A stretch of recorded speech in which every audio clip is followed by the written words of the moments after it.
ഭക്തലക്ഷങ്ങൾക്ക് ശരണമായി കുടികൊള്ളുന്ന ധർമ്മശാസ്താവിന്റെ ചരിത്രം അരങ്ങിൽ പുനർജനിച്ചു. മണ്ഡലകാലത്തിന്റെ പുണ്യത്തിൽ ശബരിമല സന്നിധാനത്ത് മണ്ണൂർക്കാവ് കഥകളി കേന്ദ്രത്തിന്റെ ആഭിമുഖ്യത്തിൽ അയ്യപ്പ മഹാത്മ്യം കഥകളി അരങ്ങേറി.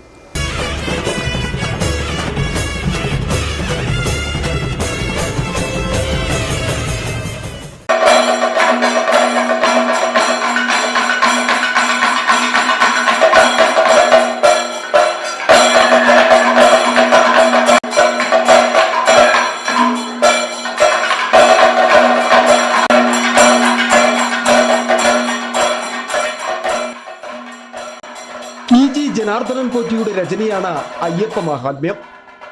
ഹരിഹരപുത്രന്റെ അവതാരം മുതൽ ധർമ്മശാസ്താവായി ശബരിമലയിൽ കുടികൊള്ളുന്നത് വരെയുള്ള ദിവ്യചരിതം ദൃശ്യശ്രവ്യ വിരുന്നായി ഭക്തർ ആസ്വദിച്ചു. ശബരിമല ശാസ്ത ഓഡിറ്റോറിയത്തിൽ 28 അംഗ കലാസംഘമാണ് കഥകളി അവതരിപ്പിച്ചത്.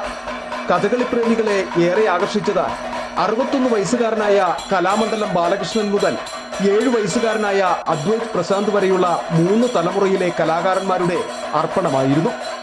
കലാമണ്ഡലം പ്രശാന്തിന്റെ നേതൃത്വത്തിൽ നടന്ന അവതരണത്തിൽ മഹിഷിയായി അദ്ദേഹം തന്നെ വേഷമിട്ടു. മണികണ്ഠനെ അവതരിപ്പിച്ചത് അഭിജിത്ത് പ്രശാന്താണ്. മധു വാരണാസി, കലാമണ്ഡലം നിതിൻ ബാലചന്ദ്രൻ, കലാമണ്ഡലം ആരോമൻ, അഭിഷേക് മണ്ണൂർക്കാവ് എന്നിവരും മറ്റു പ്രധാന വേഷങ്ങളിലെത്തി.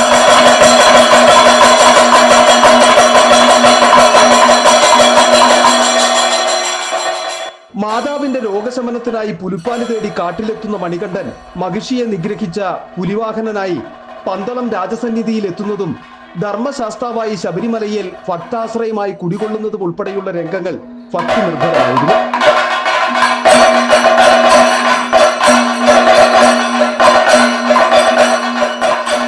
കലാമണ്ഡലം ബൈജു, കലാനിലയം സഞ്ജയ്, കലാമണ്ഡലം കാർത്തിക് എന്നിവർ സംഗീതവും, കലാമണ്ഡലം ശ്രീഹരി, കലാനിലയം അഖിൽ എന്നിവർ ചെണ്ടയിലും, കലാമണ്ഡലം അജി കൃഷ്ണൻ, കലാമണ്ഡലം അനന്തു ശങ്കർ, കലാമണ്ഡലം ദീപക് എന്നിവർ മദ്ദളത്തിലും അകമ്പടിയേകി.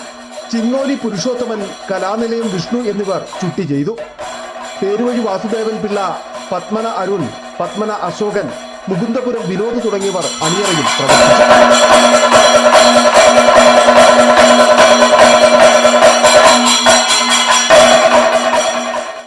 City vision Sannidhanam.